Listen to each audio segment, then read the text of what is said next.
Hi everybody. So, been thinking some things running through my head since Saturday Sabbath, and I was going to share a few thoughts with you all. With thoughts of Iraq and Russia, and possible with China, and so I have this book here that I've been reading to my kids, and I got it from Kroger. So you might be able to find it through Kroger online or in the store. And I thought I'd read some of this to you and mention some other things to you. I was going to read this one page. It's on page 44. And it says, "Why did God do such huge miracles in olden days but doesn't do them today?" And it says in Judges 6:13, the verse was, "Then Gideon said, 'Sir, if the Lord is with us, why are we having so much trouble? Where are the miracles our ancestors told us he did when the Lord brought them out of Egypt? But now he has left us and has handed us over to the Midianites.'" And I think that's the same kind of thing being said today, where people are saying, if the Lord is with us, why are we having so much trouble? Where are the miracles our ancestors told us he did when the Lord brought them out of Egypt? Aren't we saying the same thing now? And I'm sure the people in Ukraine are kind of thinking about that right now. But now he has left us and handed us over to the Midianites. In this case, it's the Russians. Well, no matter your opinion on that, we can see that they're having a hard time. And it says, "Gideon asked that very question nearly 3,500 years ago. When Israel was overrun by invaders, Gideon asked why God wasn't doing mighty miracles to rescue Israel, as he had done many years earlier, such as when he sent plagues on Egypt and parted the Red Sea. Gideon knew that God still could do miracles if he chose to, but he complained that the Lord had abandoned them." Judges 6:13. Well, that's not the verse, but the verse I told you before is the actual verse. This is just the commentary. And well, like I told you guys in my other video, God, we know he's very powerful, especially when it comes to nature. He's really showed himself in nature of all things. And like I told you, if he really wanted to, he could cause an earthquake to separate Russia and Ukraine if he really felt like it. Well, anyway, let's just keep reading. "Gideon was partially right. A prophet had just finished telling Israel that because they had disobeyed and abandoned God, God was allowing them to suffer." Judges 6:7-10. "But when they learned their lesson and turned back to God, he chose Gideon to lead to lead Israel's armies and did miracles to deliver them. At first, Gideon had trouble believing that God could use him to rescue his people. Doubt is another reason why God sometimes doesn't do miracles. When Jesus returned to his hometown of Nazareth, the Bible says he did not do many mighty works there because of their unbelief. Matthew 13:58. We have to believe God, it says. Read Mark 9:23. So there's some things for you guys to read, and then there's a couple more. Judges 6:15. "Pardon me, my lord," Gideon replied, "but how can I save Israel? My clan is the weakest in Manasseh, and I am the least in my family." It says, if Gideon was so fearful and doubting, how did he become such a great hero? When an angel declared that God was going to use Gideon to rescue Israel, Gideon believed him but still had doubts. Nevertheless, he trusted God enough to obey. Even though he was afraid, he destroyed his father's idols. He then gathered an army and prepared for battle. Notice the destroying his father's idols first part. We have a hard time with that now in current days. That just would not go over well, and so nobody really wants to do that. He then gathered an army and prepared for battle. Then Gideon got cold feet, so he was, nervous and scared and worried. So he asked God to do 2 small miracles to show that he was really with him, and God did the miracles, and Gideon was reassured. Gideon was facing a monster-sized army and had only 32,000 men. Yet God told him to send almost his entire army home. What a test! Yet Gideon believed and obeyed. God then told Gideon that he would save Israel with only 300 men. Gideon obeyed. God knew that Gideon was afraid, so to encourage him, God let him overhear an amazing dream. God then gave Gideon a crazy, wild battle plan, and it worked. They made a bunch of noise, and the enemy was afraid and ran off. All of this should encourage us. Even though we struggle with fears and doubts, God can use us to do great things as long as we trust and obey him. How did Gideon select his 300-man force from an original army of 32,000? So first, he had 32,000 men. He went all the way down to 300. He sent all the rest home. Simple. When he allowed his soldiers to drink from the river, God told him to keep the men who drank from their cupped hands, rather than those who stuck their faces in the water like a dog would. Now, these were soldiers. The thing that makes me think about Ukraine is they're making men stay back to fight, but those men haven't had any training, and that very much, it actually maddens me. But one thing with this is, if God wants to make it happen, he'll make it happen. And the other day, somebody commented, well, what is his name? Zelensky isn't Christian, he's a Jew. And I thought he was making a point, and then I realized, I accidentally called Zelensky a Christian. You get used to saying things, and so I slipped and wasn't thinking straight. But yeah, and so, but then I thought, well, maybe that is actually significant in a way, And, God can speak to any king, Jewish or non-Jewish. And so I still continue to pray that God speaks to both sides, to both leaders, to Putin and to Zelensky, God can speak to them. You never know, but I think so. But anyway, I wanted to point out that if God wanted them to win with the men that they have, then he could make it happen. And, also he has sent angels before to fight battles. And another thought that I had was Abraham and Sarai. Okay, so then, I was thinking about Sarai and Abraham. Later she became Sarah. And how God had told her that she was going to have a child. And, well, she wasn't so sure that was true. First she laughed about it, and the angels there, which possibly were Jesus and the Holy Spirit. But anyway, she was, she was like, yeah, in my old age. And they're like, you laughed. And she's like, no, I didn't. And they're like, yeah, you did. And, so she named her son He Laughs. But between the time where she actually got pregnant and had her baby and the time when she was told she was going to have a baby, she took matters into her own hands. We all know that.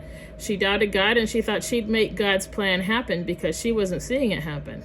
So she thought, well, maybe there's something that she had to do. So she passed her husband over to her servant girl, and her servant girl had a baby. And, well, a lot of things came out of that now, didn't it? And then Joseph and the coat of many collars. Well, Joseph, we all know that his brothers were told in his dreams said or told him that his brothers were going to bow down to him, with the wheat, bowing down to him, and the stars and the stars bowing down to him. All his dreams were talking about his brothers, that they were going to bow down to his feet. And they're like, oh, no way, we're not going to bow down to his feet. And maybe he was prideful, maybe he wasn't. Maybe he just wasn't careful about how he handled talking about those dreams, knowing how his brothers were starting to receive those messages. But regardless, people don't like to hear that kind of thing. They don't want to hear that they're going to have to bow down to somebody, younger than them, like a younger sibling, or maybe someone else they don't like, or something that they don't like about them, whatever. Pride gets in the way. Well, they thought that they'd stop God's plan, and they threw him down, and his brothers threw him down into a well. At first they were going to kill him. They decided not to do that, so they threw him into a well, and they thought, well, that'll take care of that. And then, we all know that they sold him off to who were those? I have to look it up again. Well, anyway, they were cousins to them. I can't remember the name of the group. But they were going on to Egypt. And so they sold their brother to the caravan, and the caravan took Joseph to Egypt. And there we all know that Joseph eventually rose to power and was able to save his brothers and everybody else. God had a plan. God's plan doesn't get stopped just because people doubt. People have their doubts. People have their worries. People think that they have to take matters into their own hands to make God's plan come to fruition, or people think that they don't want that plan because they don't like it and they don't recognize it being God's plan, and they think that they can put a stop to that. You can't stop God's plan no matter what. And then I wanted to mention Jacob and Esau and their mom, and that's in Genesis 27. And it says, "Now it came to pass when Isaac was old and his eyes were so dim that he could not see, that he called Esau his older son." Oh wait, I'm sorry, I gotta back up to right before chapter 27. "When Esau was 40 years old, he took as a wife Judith, the daughter of Beeri the Hittite."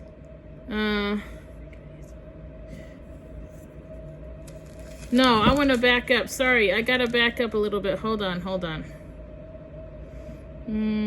Let's see.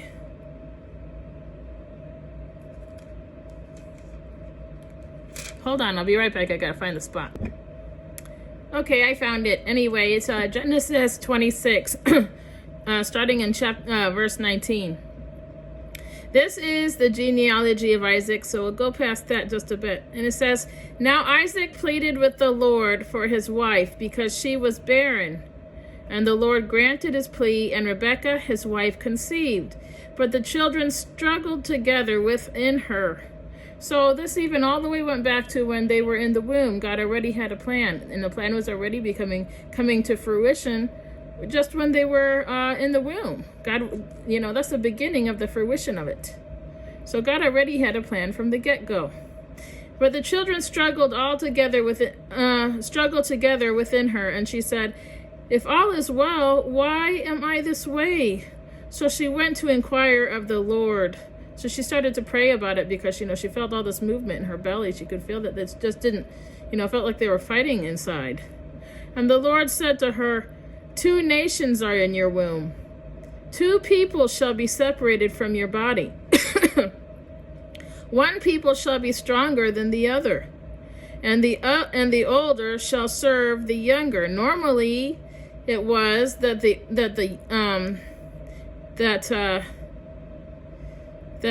older one, is the one that would be served. The older one is the one that would receive the blessing. He would receive more land, and it was just a tradition back then for the birthright.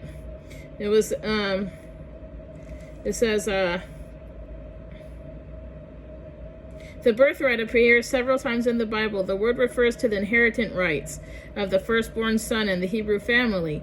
In Old Testament times, the property of a father was normally divided among his sons at his death, but a larger amount, usually a double portion, went to the oldest son, who assumed the care of his mother and unmarried sisters. So that it should have been, the older would have that, but in this case, it's God says the younger. But it's not exactly what he says, though. He says that the older shall serve the younger. That's actually what he says in this case. So the mother took it to mean that he'd have the birthright. But it seems that God didn't exactly mean it like that, and we shall find out. "One people shall be stronger than the other, and the older shall serve the younger." So that means Jacob would serve Esau instead of Esau serving Jacob. "So her days were fulfilled for her to give birth. Indeed, there were twins in her womb, and the first came out red. He was like a hairy garment all over. So they called his name Esau. Afterward, his brother came out, and his hand took hold of Esau's heel. So his name was called Jacob. And Jacob meant deceitful. And in the end, or not the end, but in the middle of the story, Jacob deceived his father. Isaac was 60 years old when she bore them. So they grew, and Esau was a skillful hunter, a man of the field, but Jacob was a field man dwelling in tents.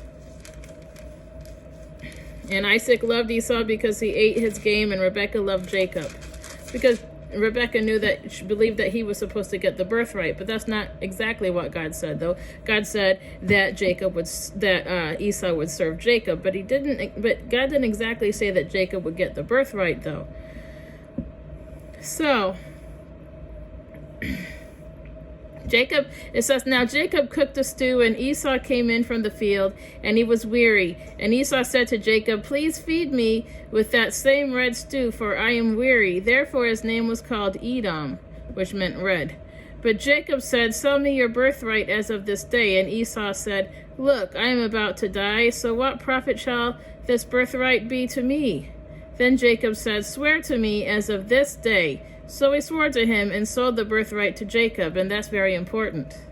And it also showed how flippant Esau was about his birthright, to just be, talking in such a way of just giving it away like that to his brother. And God hears things like that. But in any case, even so, God's plan went all the way back to before they were born. And Jacob gave Esau bread and stew of lentils, and he ate and drank, arose and went his way. Then Esau despised his birthright. So then Esau, just, I'm not exactly sure what it meant by that, but I just think that, it was like a pain in his left side, because his brother kept pestering him about it all the time. When Esau was 40 years old, now we're right up above chapter 27. Actually, we'll skip to right below 27, right when 27 starts. Now it came to pass when Isaac was old, and his eyes were so dim that he could not see, that he called Esau, his older son, the one that was supposed to get the birthright, and said to him, my son. And he answered him, here I am. But remember, God said it was actually Jacob who's supposed to get, who's supposed to be served by Esau. But God didn't exactly say that Jacob would get the birthright, though. In any case. And so therefore his mother took matters into her own hands, because maybe she didn't even exactly understand what this meant, or she didn't trust God to take care of it, so she thought she'd handle it herself. Just like Sarai, when she was Sarai, she thought she'd take matters into her own hands instead of just trusting God to deal with his own plans. Well, this is the same kind of thing, where Esau's mother thought that she'd take matters into her own hands to make sure that God's plan came to fruition. She didn't realize that God could make his plan happen no matter what she would do. Anyway, now it came to pass when Isaac was old, and his eyes were so dim that he could not see, that he called Esau his older son and said to him, my son. And he answered him, here I am. And he said, behold, now I am old, I do not know the day of my death. Now, therefore, please take your weapons, your quiver, your bow, and go out to the field and hunt game for me. And make me savory food, such as I love, and bring it to me that I may eat, that my soul may bless you before I die. Now, Rebecca, that's the mother, see, she's not trusting God's plan. She's like, oh, no, God said that Jacob would get the blessing, not Esau. I've got to take this matter into my own hands. I've got to make God's plan happen. So what does she do? Now Rebekah was listening when Isaac spoke to Esau his son, and Esau went to the field to hunt game and to bring it. So Rebekah spoke to Jacob her son, saying, indeed, I heard your father speak to Esau your brother, saying, bring me game and make savory food for me, that I may eat it and bless you in the presence of the Lord before my death. Now therefore, my son, obey my voice according to what I command you. So she's talking to Jacob now, see. She wants to make sure that God's plan happens, so she's doing it herself. Go now to the flock and bring me from there 2 choice kids of the goats, and I will make savory food from them for your father, such as he loves. Then you shall take it to your father, that he may eat it, and that he may bless you before his death. See, now, not to judge her or anything, not to judge Rebecca. I mean, we all think maybe before we should and do things before we should, but she just thinks oh no, that's not the way God said it was going to go. I better fix this. I don't want God. Maybe she thought God would be upset if, maybe she had told her husband, Isaac, about this before, and maybe he didn't believe her. It doesn't say any of that. But maybe she's just like, oh no, Isaac's going to go through, with giving the blessing to the firstborn like it normally is, even though God said it's supposed to be the other way around, But but she just didn't think, well, God can fix it. God will take care of it. Who knows what went through her mind. Maybe she was just afraid of God getting mad that things weren't going the way he said. In any case, she's taken matters into her own hands instead of, maybe she should have just stopped and prayed at that moment. After all, God spoke to her about it before. But she didn't. As far as we know, it doesn't say. And Jacob said to Rebekah his mother, "Look, Esau my brother is a hairy man, and I'm a smooth-skinned man. Perhaps my father will feel me, and I shall seem to be a deceiver to him," which Jacob means deceiver. "And I shall bring a curse on myself, and not a blessing." But his mother said to him, "Let your curse be on me, my son." And she died early, remember? "Only obey my voice and go, get them for me." And he went and got them and brought them to his mother, and his mother made savory food such as his father loved. Then Rebekah took the choice clothes of her elder son Esau, which were with her in the house, and put them on Jacob, her younger son. And she put the skins on the kids of the goats on his hands and on the smooth parts of his neck. In any case, and he went and he received the blessing instead of Esau. Let's see. And so then, of course, Esau was very upset about it, and then Isaac got upset, and Isaac started to cry, and they just thought that was just the end all of everything. They're like, "Oh no, I can't." Isaac was like, "Oh no, I can't take my blessing back now." And Esau was like, "Don't you have a blessing for me?" He's like, "No, I can't." But then he ended up giving him a small blessing. And so then he says,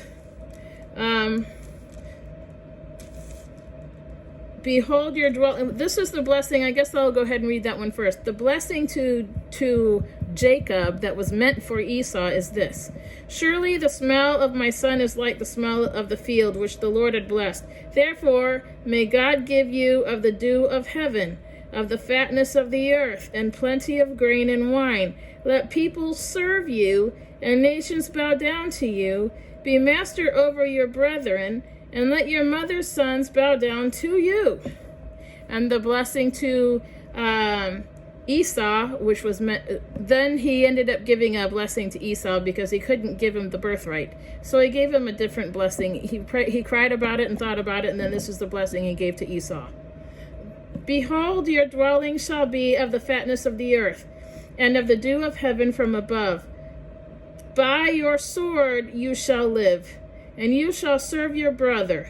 And it shall come to pass, when you become restless, that you shall break his yoke from your neck." Now, of course, Esau was very mad that Jacob got his blessing. So he ended up going off, he was very mad, and then he went off. He ended up not being able to say goodbye to his mother because she died before he came back. And so Esau went off, and he ended up, Jacob knew that his brother was mad, so Jacob left, and Jacob ended up having a wife and another wife, and he had children, and he had wealth. He had tons of animals by the end of it all. And then he was going to meet with his brother finally after a long time. And at the very end,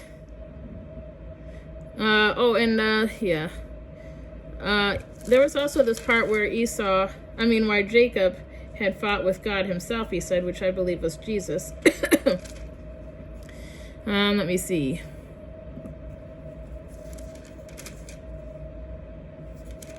I want to find it, so hold on a second. Okay, so Jacob had, he had married his 2 wives and had many children, had many flocks. You can read all that in Genesis chapter 31. In Genesis chapter 32, just a few verses, it was Jacob fights with the angel, but I believe it was Jesus he fought with. You can believe it however you see it. It says, "So Jacob went on his way, and the angels of God met him. When Jacob saw them, he said, 'This is God's camp.' And he called the name of that place Mahanaim, which means double camp. Then Jacob sent messengers before him to Esau his brother in the land of Seir, the country of Edom. And he commanded them, saying, 'Speak thus to my lord Esau. Thus your servant Jacob says, I have sojourned with Laban and stayed there until now. I have oxen, donkeys, flock, and male and female servants, and I have sent to tell my lord that I may find favor in your sight. So Jacob wanted to go meet up with his brother Esau after all this time. Then it says, let me see. Oh, I guess I'll just keep reading. It just all connects. Then the messengers returned to Jacob, saying, we came to your brother Esau, and he also is coming to meet you, and 400 men are with him. So Jacob was greatly afraid and distressed because, Esau had 400 men with him. So Jacob was greatly afraid and distressed, and he divided the people that were with him, and the flocks and herds and camels into 2 companies. So it's down to 200 once, it doesn't say how many Jacob had with him. And he said, if Esau comes to the one company and attacks it, then the other company which is left will escape. Because he wasn't prepared for battle, and he didn't want his men dying over his fight with his brother. Then Jacob said, O God of my father Abraham and God of my father Isaac, the Lord who said to me, return to your country and to your kindred, and I will deal well with you.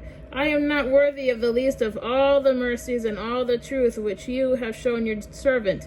For I crossed over this Jordan with my staff, and now I have become 2 companies.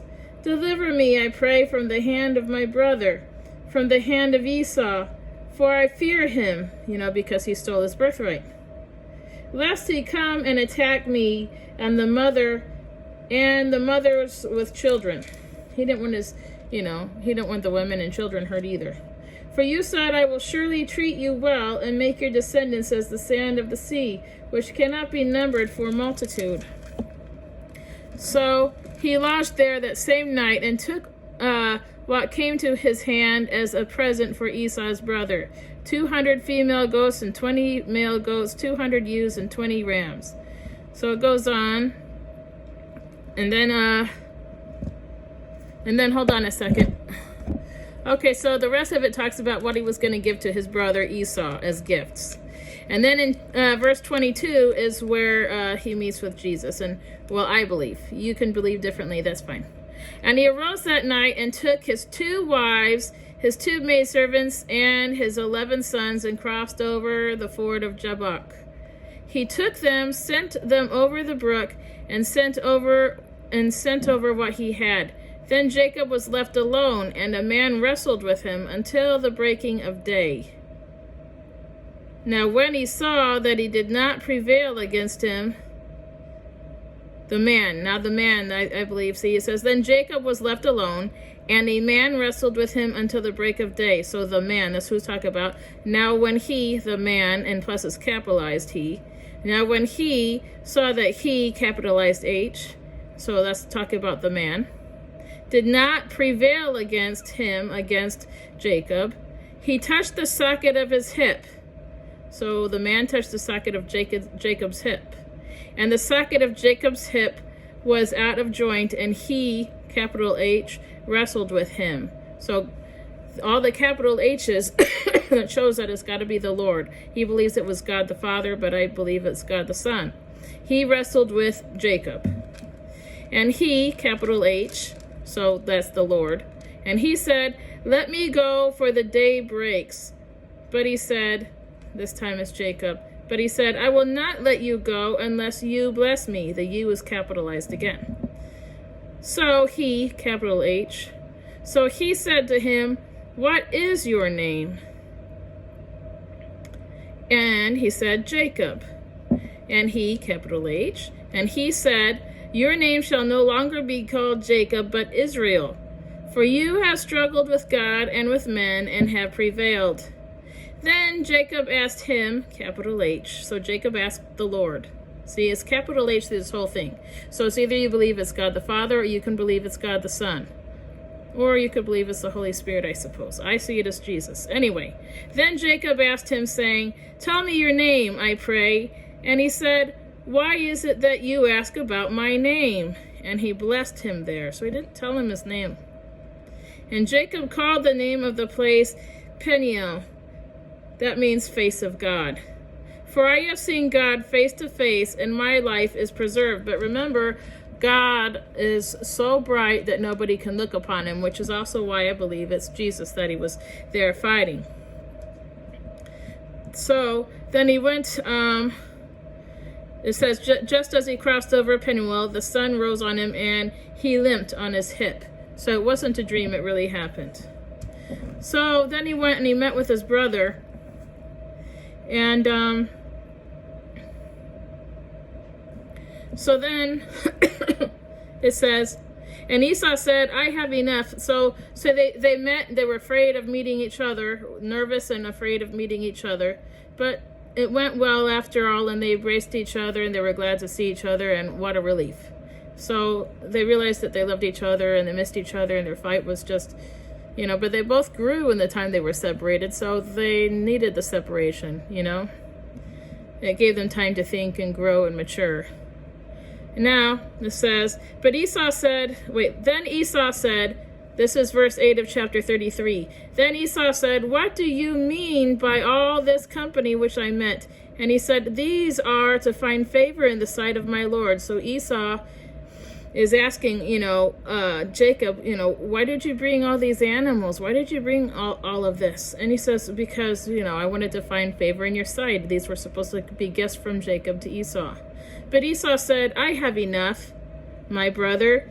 Keep what you have for yourself. And Jacob said, no, please, if I have now found favor in your sight, then receive my present from my hand, inasmuch as I have seen your face, as though I had seen the face of God, and you were pleased with me.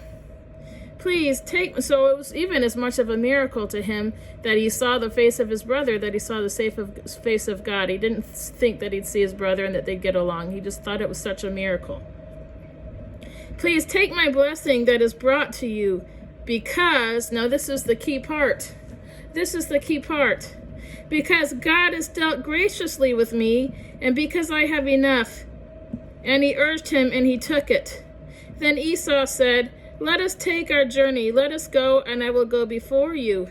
But Jacob said to him, my Lord knows that the children are weak, and the flocks and herds which are nursing are with me. And if the men should drive them hard one day, all the flock will die. Please, let my Lord go on ahead before his servant. I will lead on slowly at a pace which the livestock that go before me and the children are able to endure until I come to my Lord in Seir. And Esau said, now let me leave with you some of the people who are with me. But he said, what need is there? Let me find favor in the sight of my Lord. So Esau returned that day on his way to Seir. And Jacob journeyed to Sukkot, built himself a house, and made booths for his livestock. Therefore the name of the place is called Sukkot, booths, shelters. Then Jacob came safely to the city of Shechem, which is in the land of Canaan, when he came from Padan Aram, and he pitched his tent before the city. And he brought the parcel of land where he had pitched his tent from the children of Hamor, Shechem's father, for 100 pieces of money. Then he erected an altar there and called it El Elohe Israel, God the God of Emmanuel, of Israel, God the God of Israel. So God did bless both of them. And no matter what, God's plan did come to fruition, because Esau did get, Esau had plenty. He ended up receiving the land and the animals of his father. But God still gave Jacob what he had coming to him. So in the end, he ended up getting the blessing through Abraham. And so God makes his plan happen. No matter what you do to try to handle it yourself, if you doubt God, you think that maybe his plan isn't coming to, so you think you're going to have to handle it yourself, or, you mess things up or you don't mess things up, like all these stories. God still took control and God still handled it. And in the end, God's plan happened, Esau did get his blessing, but Jacob got his blessing, and Jacob still ended up calling his brother my Lord through this. So the younger still served the older, it says that basically he had all this from his father, so he didn't think that he needed the gifts from Jacob. And it says that the older would serve the younger. Well, Jacob ended up having all this money, and he had all his wives, he had everything. And so Esau in the end would end up serving Jacob, because he ended up still getting Jacob still ended up getting the blessing from God that he was supposed to get, which you end up finding out more later. So to further the point, in chapter 35 of Genesis, it says, "Then God said to Jacob, 'Arise, go up to Bethel and dwell there, and make an altar there to God, who appeared to you when you fled from the face of Esau your brother.' And Jacob said to his household and to all who were with him, 'Put away your foreign gods and that are among you, purify yourselves, and change your garments.'" Those are things that we need to do all around the world. "Then let us arise and go up to Bethel." So then down in chapter 7, it says, "And he built an altar there and called the place El Bethel, because there God appeared to him when he fled from the face of his brother." Now, now Deborah, Rebekah's nurse, died, and she was buried below Bethel under the terebinth tree. So the name of it was called Alon Bahuth, which means terebinth of weeping. Then God appeared to Jacob again when he came from Padan Aram and blessed him. And God said to him, see, this is what I was trying to say. This is what I was trying to say. So Esau did get the inheritance from his father because he stayed behind and he got the land and he got the animals. But, Jacob had land and animals from his time away. But here it shows exactly what God was saying to Rebekah, their mother. Here it says in verse 10 of chapter 35, "And God said to him, 'Your name is Jacob. Your name shall not be called Jacob anymore, but Israel shall be your name.' So he called his name Israel. And God said to him, 'I am God Almighty. Be fruitful and multiply. A nation and a company of nations shall proceed from you, and kings shall come from your body. The land which I gave Abraham and Isaac I give to you, and to your descendants after you I give this land.' Then God went up from him in the place where he talked with him. So Jacob set up a pillar in the place where he talked with him, a pillar of stone, and he poured a drink offering on it, and he poured oil on it. And Jacob called the name of the place where God spoke with him Bethel," meaning spoke to God. So you see, Rebekah thought that she would take matters into her own hands because God told her that Jacob, the secondborn, would be served by his brother, the older one. Normally the older one serves the younger. But God didn't mention a birthright. See, so she was worried about it. She did what she thought that that needed to be done. So she didn't do it to sin against God. She just did it because that was her understanding. Did she pray to God and ask God about it? It doesn't say that. I suppose it would say that if that happened, but we don't know because it doesn't say. Anyway, so Esau did receive his inheritance as the firstborn. But Jacob, as it turned out, was served by his older brother. Jacob got the blessing straight from God. He was later called Israel, and God promised to give him the nation. He said, "Be fruitful and multiply. A nation and a company of nations shall proceed from you, and kings shall come from your body." So that was what God was talking about. But she didn't know that. Did she ask God more? Like I said, I don't know. But God's plan did come about. People, sometimes we must misunderstand, or we just don't even know, especially nowadays, we just don't know what God's plan is. So we take things into our own hands and try to do what we think we're supposed to do. Sometimes we screw things up, and sometimes no. But in the end, no matter what happens, no matter what we do, God's plan comes to fruition one way or another. And so that is my point of this lesson. And I have one other little thing I was going to tell you about. I think I'll try to flip to it real quick. Well, I guess I'll save that for the next video, actually. I'll just save that and do a tiny little 5-minute thing with that one, because that won't take but like 5 or 7 minutes. And I'll do that later. But I wanted to show you guys that, just to put things in perspective, that no matter what our view, I think I have more understanding than I did before, but even so, there's no way we can know everything. You know, did people go into Russia? Did people go into Ukraine from Russia slowly building up population? Or were they there before the line was drawn? So was it a way of trying to take over Ukraine that way? Or was it just that people already lived there before the line was drawn? Or is it a little bit of both? We don't know. But no matter what, God knows what's going on. God sees. God knows one side is stronger. God knows one side is weaker. He knows all the ins and outs, and everything we're learning, he already knows. He knows what's true. He knows what's not true. We can only try our best we can to understand, but we have to be open-minded, listen to all sides, but more than that, look into history and try to figure out from there if we really want to understand. But even if we understand or don't understand, we have no power. We have no control. We don't have any effect over what's going on over there.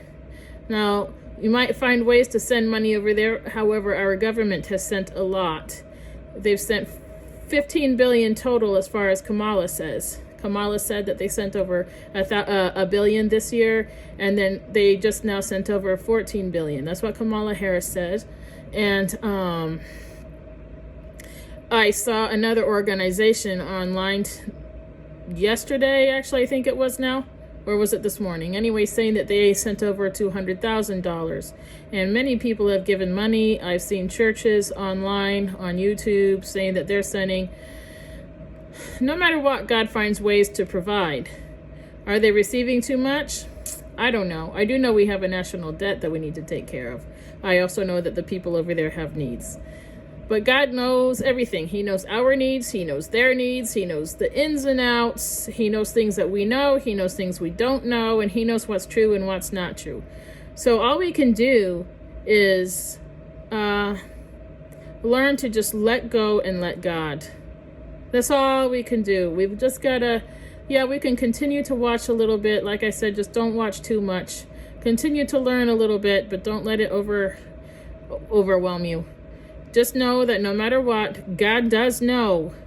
And he does have a plan, whatever that is. I'm sure he has a plan. And, our obedience to God does affect how things turn out. And one other thing I did want to mention, I shared on Facebook posts, but not on my Bible page. I think I can do that. And I can share the links with you guys here. I will share the links when I have a moment. So come back to the video, because likely the video will go up before I can add the links. But I decided to see, what's going on? I haven't done too much homework yet on Zelensky and what his music was or what his comedy was. I don't know anyway. No matter what, we can't know his relationship with God now versus his past. But he did in 2015 support the Pride marches. He gave them protection. So they had the military protecting their Pride marches. They said they've had Pride marches since 2014. And anyway, and then recently they had a Pride march. And back in 2014, they were talking about war. And this priest that they were interviewing said that they needed Russia to back off, to go away, to leave them alone, so that they could continue to grow and learn and whatever exactly he was saying. I don't remember the exact words right now, but he was saying that they needed to be able to continue to have discussions and communicate and let this thing with the Pride marches and LGBTQ grow. He wanted to support LGBTQ and let that let that become a bigger thing.